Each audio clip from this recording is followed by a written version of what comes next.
My name is Brenda Miller, and I'm 32 years old. 3 days ago, I woke up on my birthday morning to find my credit card melted in the kitchen trash and $25,000 missing from my savings account. But what happened at my birthday party that night left over 100 guests speechless when my father finally revealed why he'd been silent for 10 years. The woman who stole from me was sitting at the family table, wearing jewelry bought with my money, laughing about teaching me a lesson about being too weak. She didn't know that sometimes the quietest person in the room holds all the cards. If you're watching this, please subscribe and let me know where you're watching from. Now let me tell you how my family learned that kindness isn't weakness, it's patience waiting for the perfect moment. That morning started like any other birthday, except for the acrid smell coming from my kitchen. I followed it to the trash can, and there it was. My primary credit card, melted into a twisted piece of plastic and metal. The melted plastic still smelled like betrayal when I found it in my kitchen trash. My hands shook as I pulled out my phone to check my accounts. $25,000. Gone. Not transferred, not pending, just gone. I sank into a kitchen chair, staring at the screen. 3 years of saving for a house down payment vanished overnight. My credit score would tank. My position as chief accountant at Dad's company could be questioned if anyone thought I couldn't manage my own finances. The security cameras. I rushed to check the home security app, but the footage from last night through this morning had been deleted. Someone with the access code had covered their tracks. Only 3 people knew that code: me, Dad, and Linda, my stepmother who'd insisted on having it for emergencies. I started piecing together the strange events from the past week. Linda asking detailed questions about my savings goals. Melissa, my younger half-sister, suddenly interested in my banking apps, claiming she wanted to learn about financial planning. The way they'd exchanged glances when I mentioned my birthday dinner reservation. My laptop showed the transaction history before it was wiped: multiple ATM withdrawals at the maximum daily limit, wire transfers to accounts I didn't recognize, and luxury purchases at Nordstrom, Saks, and Tiffany's, all processed between midnight and 6 a.m. while I was sleeping in my own bed, trusting my family. The kitchen felt smaller, suffocating. This wasn't just theft, it was calculated, deliberate, timed for maximum impact. They wanted me to discover this on my birthday morning, hours before the elaborate party Linda had insisted on throwing at the Grand Meridian tonight. My phone buzzed with a text notification. The preview showed it was from Melissa, and I could see the beginning. "Morning, sis. Paris is amazing. Thanks for—" I didn't need to open it to know what she was thanking me for. My stomach turned as another notification popped up: Linda calling. I let it go to voicemail, already knowing what she'd say. Something about tonight's party, peppered with false concern and barely hidden satisfaction. My phone buzzed again. Another message from Melissa. I opened Melissa's message, and there it was: a selfie from the Eiffel Tower, designer sunglasses, Chanel bag, champagne in hand. The caption read, "Morning sis, Paris is amazing. Thanks for making this trip possible. Some of us know how to actually live life instead of hoarding money like a scared little mouse." The next photo showed shopping bags from Louis Vuitton, Hermes, and Dior. "Don't worry, I'll bring you back a keychain or something cute. That's more your speed, right?" Before I could process the rage building in my chest, my phone rang. Linda. "Brenda, darling," her voice dripped with false sweetness. "Just calling to remind you about tonight. 8 o'clock sharp at the Grand Meridian. Everyone will be there. Your father's business partners, the extended family, even the Hartmans from the country club." "Linda, my credit card was—" "Saya sas." "Oh, and do wear something appropriate. I know you prefer those modest little outfits, but this is a real celebration. Maybe buy something nice? Oh, wait." She paused, and I could hear her smile. "Well, I'm sure you'll figure something out. You're so good at making do with less." "Linda, someone stole—" "Life teaches us lessons when we need them most, sweetheart. Some people are too weak to protect what's theirs. They make themselves victims by being passive little doormats. But tonight isn't about your problems. It's about family. See you at 8. She hung up before I could respond. Another text from Melissa. Mom says you might be upset about something. Don't be such a baby, Bren. It's your birthday. Though I guess at 32, still single, still living in that tiny apartment, still letting everyone walk all over you. Maybe it's more of a pity party? I set my phone down carefully, resisting the urge to throw it against the wall. They weren't even trying to hide it. They wanted me to know. Wanted me to show up tonight, destroyed, humiliated, unable to fight back in front of all those people. Sometimes the best revenge is just showing up with a smile. I pulled out my laptop and started documenting everything. Screenshots, transaction records, the deleted security footage logs. Then I texted the one person I needed. James, it's Brenda Miller. That situation we discussed? It's happening, tonight. His reply was instant. Understood. Everything is ready. See you at 8. I had 5 hours to prepare. They thought they were teaching me a lesson about weakness. They had no idea what lesson they were about to learn themselves. As I sat there gathering evidence, memories flooded back of how I'd become the family doormat. It started the day Linda married Dad 10 years ago, when she introduced Melissa as the daughter who inherited the Miller's strength. Being kind isn't weakness, but they never understood that. Every family gathering followed the same script. Melissa would demand something outrageous. A new car at 16, a gap year in Europe, startup capital for her fifth failed business venture. Dad would hesitate, and Linda would turn to me. Brenda understands family sacrifice, don't you, sweetheart? She's not selfish like some people. And I'd cave. Every time. When Melissa crashed her third car, I co-signed for the fourth because family helps family. When Linda needed $10,000 for her charity gala that somehow never materialized, I wrote the check because refusing would be unsupportive. When they forgot my birthday 3 years running but threw Melissa elaborate parties, I smiled and said it didn't matter because making a fuss would be childish. The comparisons were constant. Melissa knows what she wants and takes it. That's real strength, Linda would announce at dinners. Poor Brenda, always waiting for permission to live her own life. They mistook my restraint for weakness, my kindness for stupidity. While Melissa threw tantrums to get her way, I built my career quietly. While Linda spent Dad's money on status symbols, I saved every penny. While they performed their power plays, I watched, learned, and waited. The irony was beautiful, really. They'd spent so much time calling me weak that they never noticed Dad pulling me aside for private conversations about the company's future. They were so busy taking that they never saw what I was building.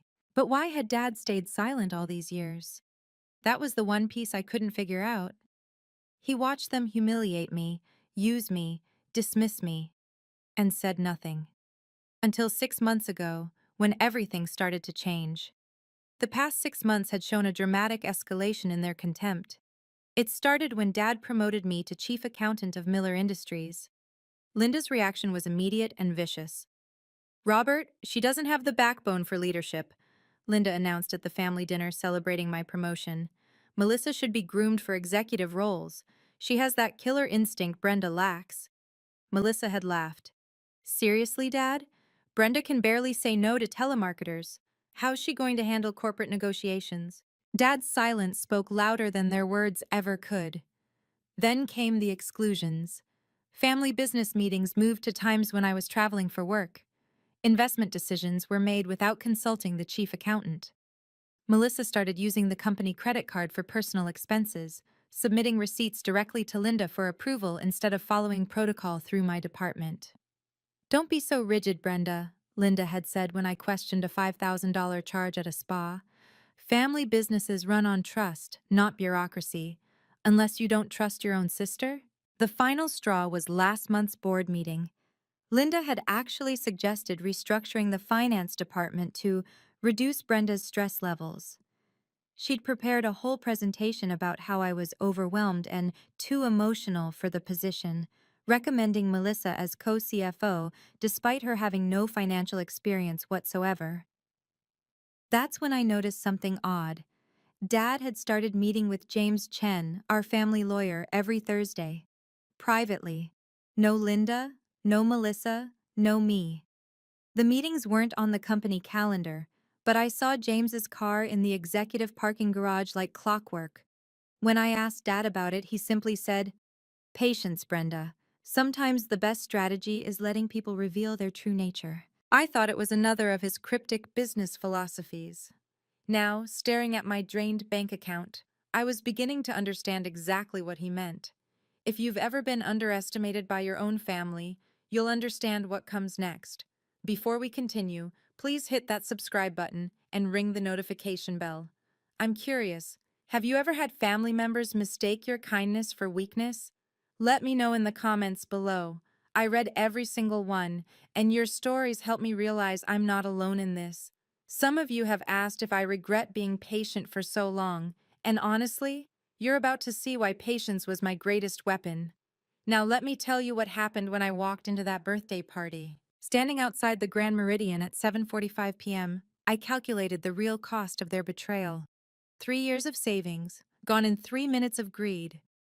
$25,000 meant 1,100 hours of overtime, 36 months of skipped vacations, and countless sacrifices to build something they destroyed overnight.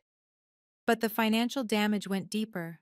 My credit score would plummet from 780 to below 600 once the maxed out cards hit my report. The mortgage pre-approval I'd worked toward for 5 years? Gone. The investment property that would have been my retirement security? Impossible now. As chief accountant, this disaster could destroy my professional reputation. How could I manage millions in company assets if I couldn't protect my own accounts? The whispers would start Monday. Did you hear about Brenda Miller? Lost $25,000 and didn't even notice until it was gone. My phone showed 17 missed calls from the bank's fraud department, each voicemail more urgent than the last, documenting suspicious activity I couldn't report without admitting my own family had robbed me. The irony burned. I'd spent years building perfect credit, only to have it torched by people who called me weak for being obsessed with financial security. Through the restaurant's floor-to-ceiling windows, I could see them all gathering. Dad's business partners, potential investors, everyone who mattered in our professional circle. Linda had made sure to invite them all to witness what she thought would be my humiliation. The maitre d' opened the door. "Ms. Miller, your family is waiting in the celestial ballroom. Your father asked me to give you this." He handed me a small envelope. Inside, Dad's handwriting. "Trust the process. R."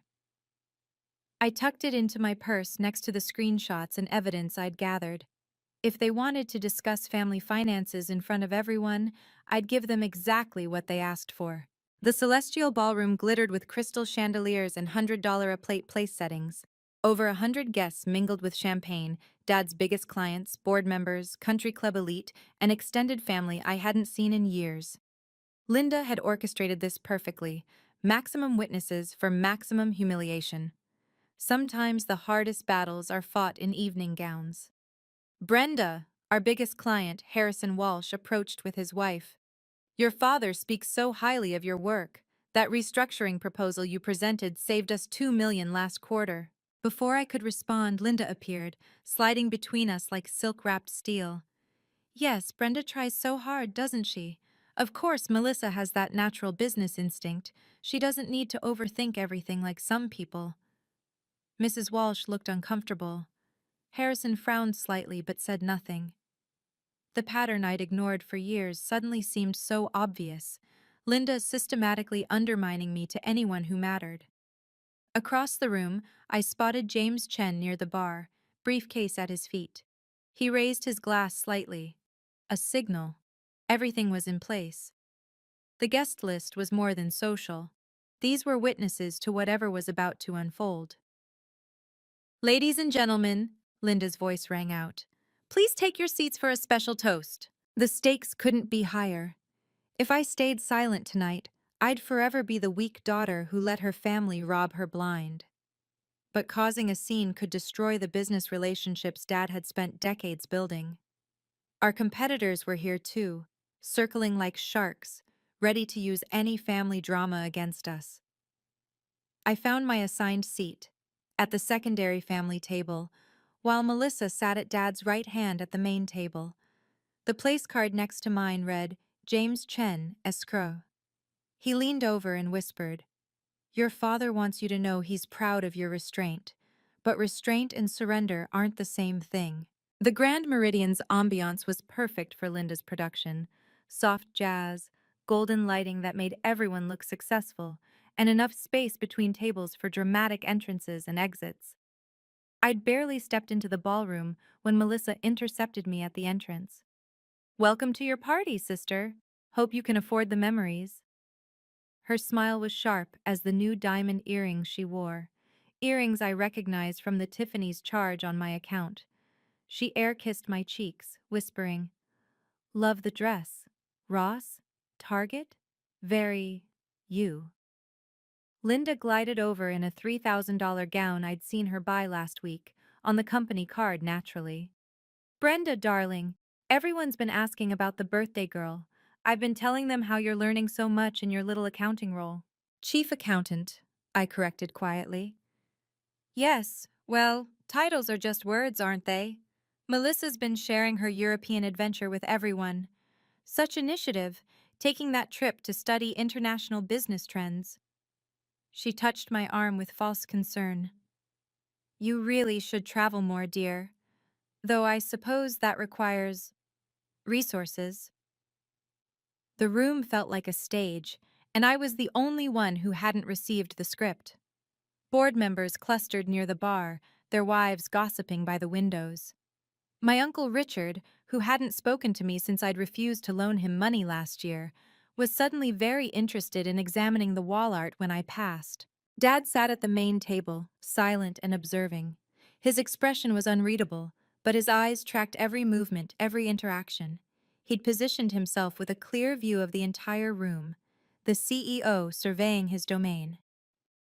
"Robert's been so generous with this party," Linda announced to a group of investors. "Of course, some of us contribute more to the family than others. Melissa just closed a major deal in Paris. Didn't you, sweetheart?" Melissa laughed, champagne already flushing her cheeks.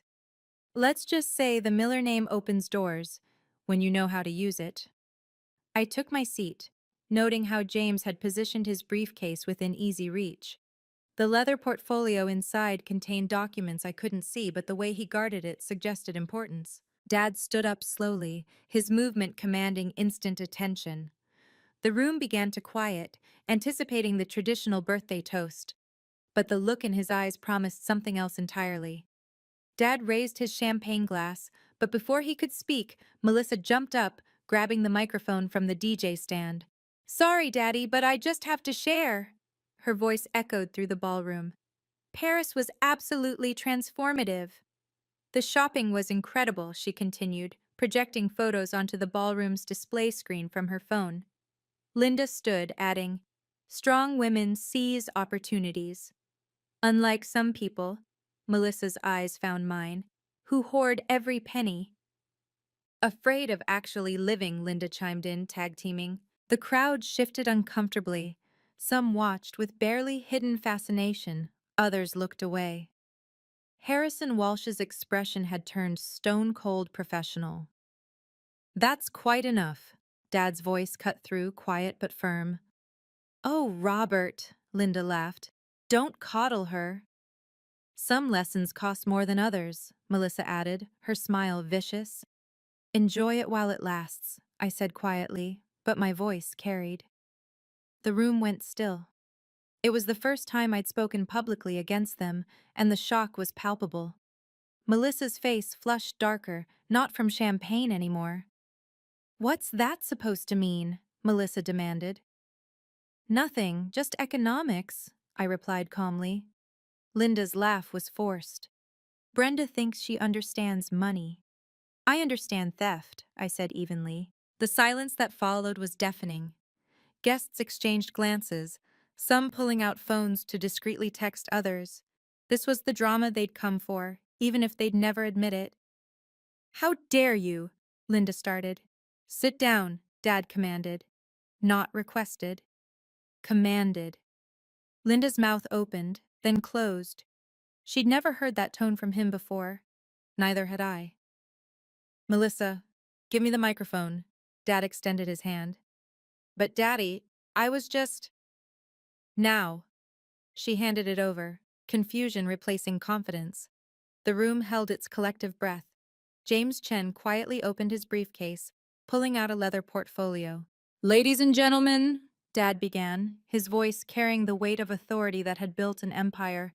You've come to celebrate my daughter's birthday, but more importantly, you're about to witness why Miller Industries has thrived for 3 generations. He looked directly at me. It's not about taking, it's about knowing when to reveal your hand. Linda grabbed her champagne glass so tightly I thought it might shatter. Melissa sank into her chair, and I sat perfectly still, finally understanding why Dad had been silent for so long. Before Dad could continue, James Chen stood up, his movement deliberate and professional. The entire room noticed. When the family lawyer stands at a birthday party, people pay attention. Timing is everything in law and in life, James said quietly as he passed my chair, documents in hand. He walked to the main table, stopping beside Dad. Mr. Miller, shall I? Dad nodded. Not yet, James, but stay close. The interaction was subtle but loaded with meaning. Board members straightened in their seats. Harrison Walsh pulled out his phone, likely recording. Everyone sensed something significant was about to unfold. Brenda, James said, making eye contact with me. That matter we discussed earlier? All the documentation is in order. Linda's voice cut through, sharp with suspicion. What documentation? Robert, what is this about?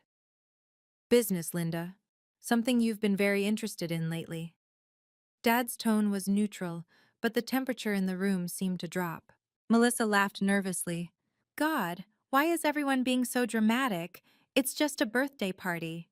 Yes, Dad agreed.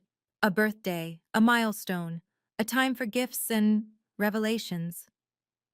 James returned to our table, setting the portfolio between us. The leather cover bore the Miller Industries logo and a label I couldn't quite read from my angle, but I noticed Linda trying desperately to see it from across the room.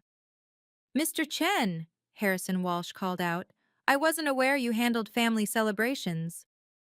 I handle family matters, Mr. Walsh, James replied carefully. Sometimes those matters require proper documentation, witnesses, accountability. The word accountability hung in the air like a blade. Linda's knuckles went white. Melissa reached for her phone, probably to check her bank accounts. Shall we eat first? Dad suggested, his calm demeanor at odds with the tension. The salmon is exceptional tonight, but nobody moved toward their plates. Everyone was waiting for the other shoe to drop.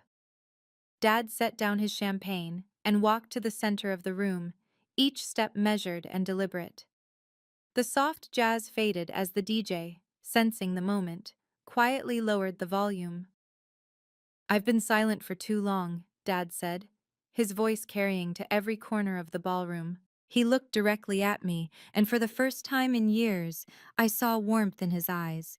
Not disappointment, not indifference, but genuine pride. Linda and Melissa hadn't noticed. They were too busy exchanging worried glances. 10 years ago, Dad continued, I remarried, hoping to give my daughters a complete family. He paused, surveying the room. I've spent the last decade observing what that family has become. Robert, this isn't the time. Linda started to rise.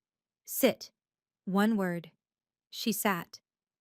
The power dynamic in the room shifted visibly. Board members who'd been casually socializing now watched with laser focus. This wasn't a birthday toast. It was something else entirely.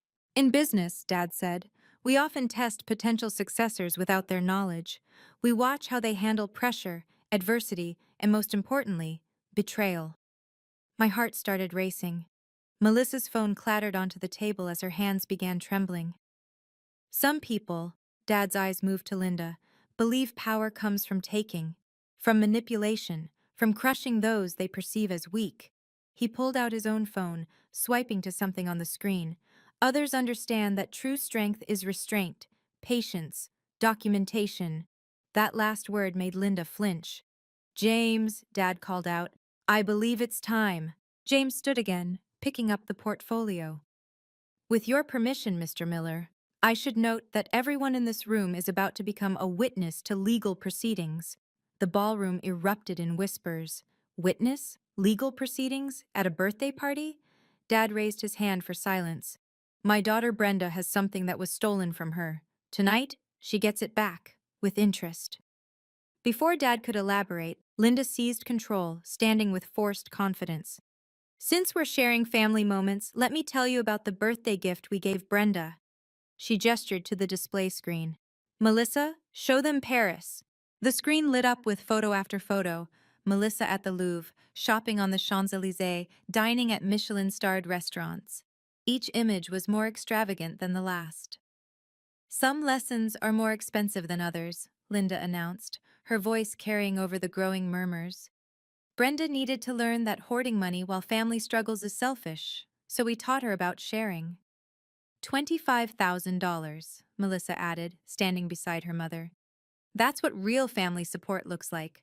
While Brenda sat on her savings like Scrooge, I was investing in international connections. The room erupted. Board members gasped.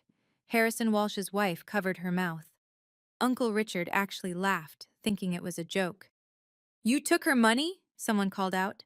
We redistributed it, Linda corrected, her smile razor sharp. Brenda's too weak to use it properly, always saving, never living. Someone had to show her that money is meant to be spent. She turned to me, eyes glittering with malice. Consider it tuition for a life lesson, sweetheart. The weak get eaten in this family. Melissa pulled up her banking app, showing the screen to nearby guests.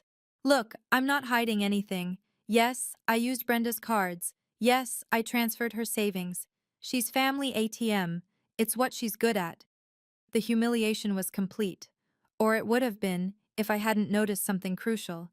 James was recording everything on his phone, legally, with witnesses. So, you admit, I said, my voice cutting through the chaos, in front of everyone here, that you stole $25,000 from my accounts? The room went silent again. Stole? Linda laughed. We taught you a lesson about family. A lesson, I repeated. James, did you get that? Every word, Ms. Miller. Dad stepped forward, and his expression was no longer neutral. It was cold, corporate, the face that had crushed competitors and built an empire. Now, he said, let me tell you what lesson you actually taught.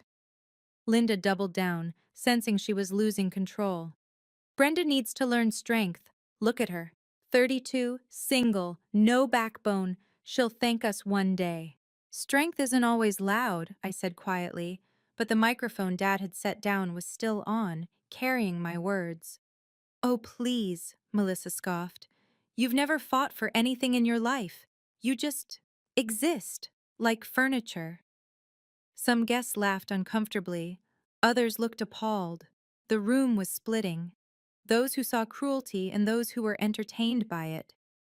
She's right, though, Linda continued, addressing the crowd. How can someone so passive run a finance department? Melissa has that killer instinct businesses need. Brenda just has spreadsheets. Weak people hide behind rules and paperwork, Melissa added. Strong people take action. Harrison Walsh stood up. Mrs. Miller, are you seriously admitting to theft at a public event? It's not theft when it's family teaching family, Linda snapped. Something you'd understand if you knew how real families operate. The insult to Harrison, implying his family wasn't real, was a fatal error. He was our biggest client, and his expression went from concerned to furious. Robert, Harrison said coldly, is this how Miller Industries operates now? That's when Dad spoke, his voice cutting through everything. Enough. The single word carried more authority than any shout. Everyone, Linda, Melissa, the guests, even the waitstaff, froze. You want to discuss family business? Dad asked Linda. Let's discuss it. All of it. He turned to the room. 6 months ago, I discovered systematic theft from Miller Industries, company cards used for personal expenses, fraudulent invoices, embezzlement. Linda's face went white. Robert, you can't. I can. I have. And I will. He nodded to James. Mr. Chen, please present the documentation. James opened the portfolio, revealing a stack of papers thick enough to be a small book. Ladies and gentlemen, what you're about to witness is the legal transfer of complete financial authority of Miller Industries to its rightful guardian. No, Linda breathed. No, you wouldn't. Dad looked at her with something almost like pity. I already did, 6 months ago. This is where everything changed. If you're still watching, you're about to witness one of the most satisfying reversals I've ever experienced. But first, what would you have done in my position? Would you have walked out, fought back, or waited like I did? Drop a comment below. I read every single one.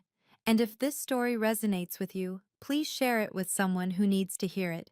Your support means everything, and knowing you're there listening gives me strength to share these difficult moments. Now let me show you what real power looks like. Dad walked to the center of the room, his presence commanding absolute attention. I gave you rope, and you hung yourselves with it. For 10 years, he continued, his voice steady and measured, I've watched my wife and younger daughter treat Brenda like she was somehow less than. Weak, you called her. Passive. A doormat. He pulled out his phone, connecting it to the display screen. Let me show you what I've observed. The screen filled with security footage from the company offices.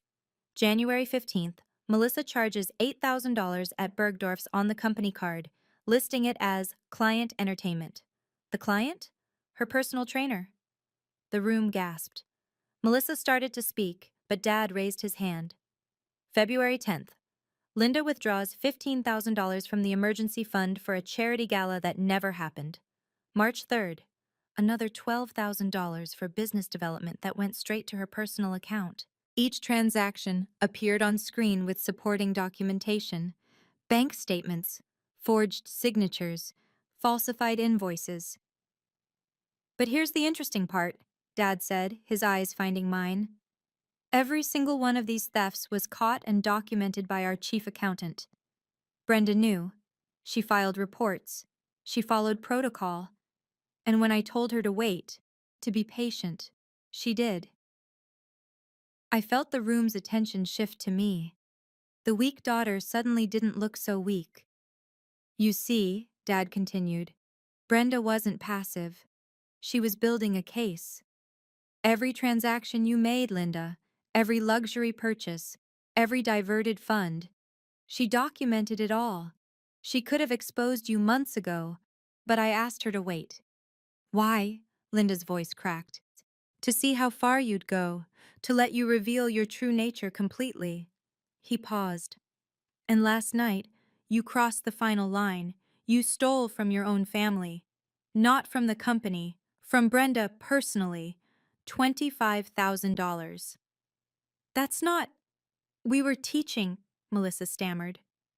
You were committing felony theft, James interrupted, which you just confessed to in front of over 100 witnesses. Dad turned back to the screen. The security footage you deleted from Brenda's apartment, Linda, it automatically backed up to the cloud. We have you entering with the spare key at 11:47 p.m. We have you accessing her laptop. We have everything. The screen showed grainy but clear footage of Linda at my kitchen table, my laptop open, entering transfer after transfer while Melissa kept watch. You thought you were so clever, Dad said. But you forgot one thing. I didn't build this company by being stupid. And I didn't raise Brenda to be weak. I raised her to be patient, strategic, brilliant. He looked at me with undisguised pride. The weak one was never Brenda.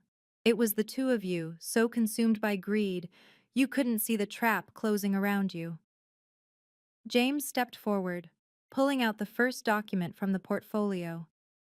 This is a power of attorney for financial affairs, executed 6 months ago, granting Brenda Miller complete authority over all Miller Industries financial decisions. The papers were signed 6 months ago.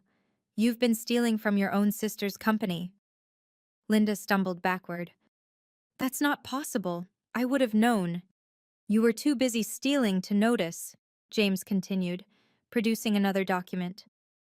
This is the board resolution, unanimously approved, appointing Brenda Miller as Chief Financial Officer with full executive powers, effective immediately upon any breach of fiduciary duty by current family members. He held up a third document.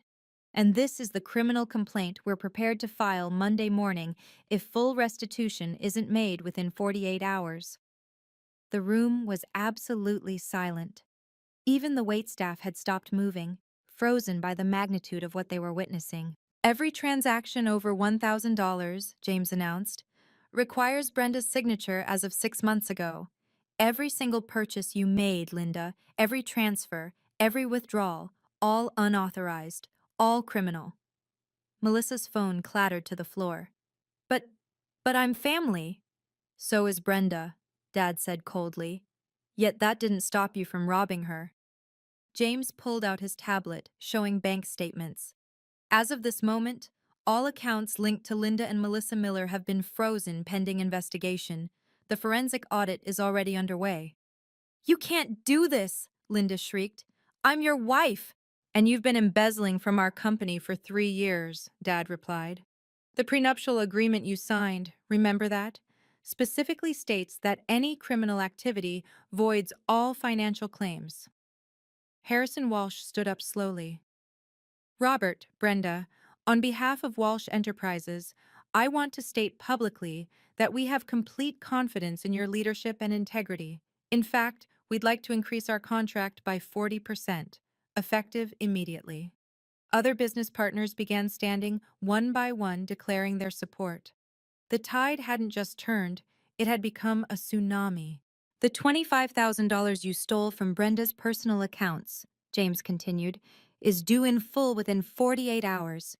The $347,000 you've embezzled from Miller Industries over 3 years is subject to a separate criminal investigation. 300? Melissa couldn't even finish the number. Did you think we weren't watching? I finally stood, my voice calm and clear. Every shopping spree, every business trip, every diverted payment, I documented it all. I gave you chance after chance to stop. But you were right about one thing, Linda. Some lessons are expensive. The display screen changed to show a single document, the new corporate structure of Miller Industries. At the top, as CEO, Robert Miller. Directly beneath, as CFO, with full financial authority, Brenda Miller. Linda and Melissa weren't even on the chart. I stood up fully, my voice steady and professional. The room held its breath as I spoke. You have 48 hours. The clock starts now. Brenda, please, Melissa started. 48 hours to return the $25,000 you stole from my personal accounts, I continued, not acknowledging her interruption. This is non-negotiable. Linda tried to approach me, but James stepped between us. Mrs. Miller, I'd advise against any contact that could be construed as intimidation. Additionally, I said, pulling out my phone to check the time, it's now 8:47 p.m. on Saturday. You have until 8:47 p.m. Monday to provide a full accounting of all company funds you've misappropriated. Every receipt, every transaction, every penny. We can't possibly, Linda protested. Then I suggest you start immediately. My tone was calm, professional, the voice I used in board meetings. James has the forensic audit preliminary report. We know the amount down to the cent. Any discrepancy between what you report and what we've found will be considered additional fraud. Melissa was crying now, mascara streaming down her cheeks. Brenda, I'm your sister! Yes, I agreed. And you burned my credit card, stole my savings, and humiliated me in front of everyone. Family doesn't make you immune to consequences. Mr. Chen, I turned to James, please ensure they receive the formal notice of account freezing and the terms of restitution. Already prepared. James handed them each an envelope. You'll also find the contact information for the criminal attorney I'd recommend you retain. The room was so quiet, you could hear Linda's sharp intake of breath as she opened her envelope. One more thing, I added. Your corporate credit cards were canceled as of noon today. Your key cards to Miller Industries offices have been deactivated. Your company vehicles need to be returned by Monday morning. My car? Melissa gasped. The company's car, I corrected, which you've been using for personal purposes in violation of policy. Linda fell to her knees, actually grabbed my dress. Brenda, please, we're family. You can't do this. My kindness was never weakness. Your cruelty was. I stepped back, removing her hands from my dress with quiet dignity. We can talk about this, she pleaded. Work something out. Robert, tell her. I'm done telling Brenda anything, Dad said firmly. She's the CFO. These are her decisions. Melissa tried a different approach, her voice shifting to wounded. So this is it? You're destroying your own family? Is that what you want? I'm not destroying anything, I replied evenly. I'm setting boundaries. You're experiencing consequences. There's a difference. Please, Linda begged, mascara running like black rivers. Let's discuss this privately. Not here, not like this. You chose the venue when you decided to humiliate me publicly, I reminded her. You invited all these witnesses to what you thought would be my degradation. Now they've witnessed something else entirely. James stepped forward. Ms. Miller, shall we proceed with the criminal filing? I looked at Linda and Melissa, both pale and shaking. That depends on them. Full restitution in 48 hours, and I'll consider it a civil matter. 1 minute late, $1 short, and it becomes criminal. But where will we live? Melissa wailed. How will we? The same way I would have if you'd succeeded in destroying me, I said. You'll figure it out. You're strong, remember? You have that killer instinct. Dad moved to stand beside me, his hand briefly touching my shoulder in support. I believe this party is over. Linda and Melissa stood there, frozen, as if unable to process that their world had just collapsed. Leave, Dad said quietly. Now. They stumbled toward the exit, Linda turning back once as if to speak, then thinking better of it. The ballroom doors had barely closed behind Linda and Melissa when the room erupted, not in chaos, but in something unexpected, applause. It started with Harrison Walsh, slow and deliberate, then spread through the entire gathering. We always knew you were the strong one, Harrison said, approaching with his wife. Your father chose his successor wisely. Within minutes, I was surrounded by board members and business partners, each expressing support and, more importantly, concrete business proposals. 3 new contracts were verbally agreed upon before the waiters even cleared the appetizers. Brenda? Margaret Chen from Chen Technologies touched my arm. That restructuring model you proposed last quarter? We're ready to implement it. Full partnership. My phone buzzed with notifications, emails from the accounting team at Miller Industries. Standing behind you 100%, read one. Finally, read another. About damn time, from our senior auditor who'd helped me document everything. Dad stood beside me as I fielded congratulations and business offers. 23 years ago, your mother told me something before she died, he said quietly, so only I could hear. She said, Brenda has my strength, the quiet kind that moves mountains when nobody's watching. She was right. Why didn't you tell me about the power of attorney? I asked. Because you needed to choose your moment, not mine, yours. He smiled. And you chose perfectly. James approached with his tablet. The freeze on their accounts is confirmed. Also, Building Security just reported that Melissa tried to enter the office, probably to destroy evidence. She was denied access. Of course she did, I sighed. Can you ensure all company property is secured? Already done. I also took the liberty of having their desks cleared and boxed. Everything is in legal holding. Through the tall windows, I could see Linda and Melissa in the parking lot. Linda was on her phone, probably calling her lawyer. Melissa was kicking the tire of her Mercedes, the one she'd have to return Monday. Ms. Miller, a waiter appeared with a new champagne glass. From Mr. Walsh's table, they'd like to make a proper birthday toast. For the first time all evening, I genuinely smiled.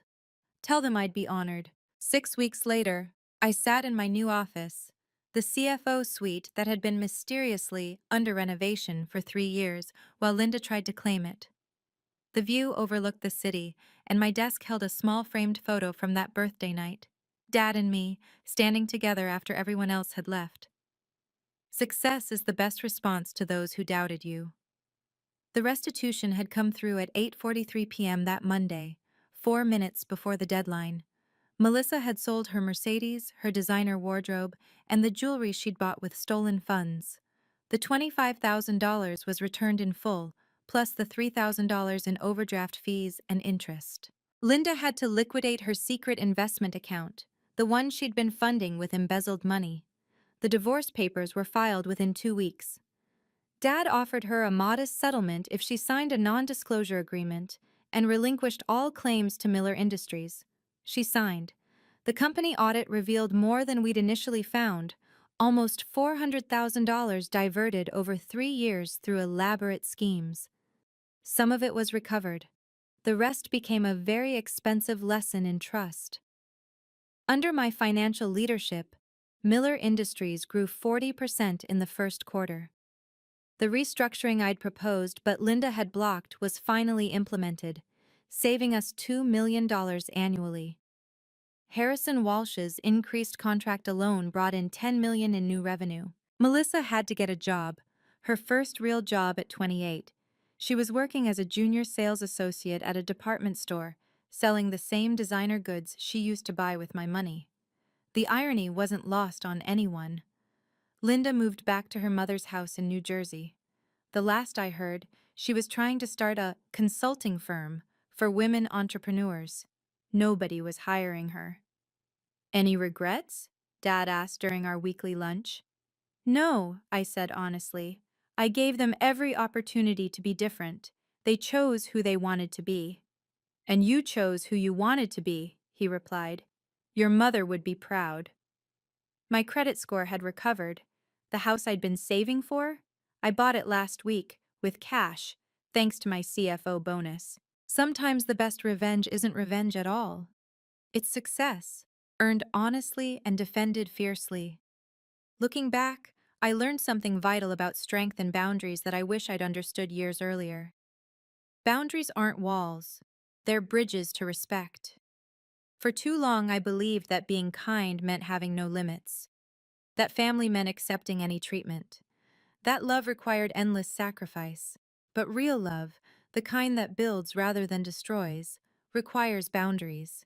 It requires saying, this far and no further. My silence hadn't been weakness, though they'd mistaken it for that. It had been strategic patience, gathering evidence while they revealed their true nature. Every insult I absorbed, every theft I documented, every humiliation I endured became a brick in the legal case that would protect not just me, but the company our family built. The most powerful lesson? Restraint isn't the same as surrender. I'd restrained myself from petty retaliation, from emotional outbursts, from giving them ammunition to use against me. But I never surrendered my self-worth or my rights. Some people asked if I felt guilty about Linda and Melissa's downfall. The answer was always no. I didn't push them off the cliff. I simply stopped being their safety net while they jumped. Setting boundaries with family is perhaps the hardest thing we ever do. We're taught that blood means unconditional acceptance, but that's how abuse thrives. Real family, chosen or biological, respects your boundaries because they respect you. Dad and I grew closer after that night. Without Linda's toxic influence, we could finally have real conversations. He shared stories about Mom I'd never heard, about her quiet strength and fierce protection of what mattered. You're just like her, he told me one evening. She never started fights, but she always finished them. Now I understand what he meant. Finishing fights doesn't mean destroying people. It means ending the cycle of abuse, professionally and permanently. A year later, our family looked completely different, smaller but stronger, built on respect rather than manipulation. Sometimes the best birthday gift is the truth. Melissa reached out 6 months after that night. Not for money, but with a genuine apology. She was in therapy, working through why she'd felt entitled to take what wasn't hers. I didn't welcome her back with open arms, but I didn't shut the door completely either. Redemption is possible, but trust must be earned. I thought being strong meant taking whatever I wanted, she admitted during coffee she paid for with her own earned money. I never realized that real strength is building something yourself. Linda never apologized. Her pride wouldn't let her. The last update I got from Dad's lawyer was that she'd remarried. Another wealthy businessman.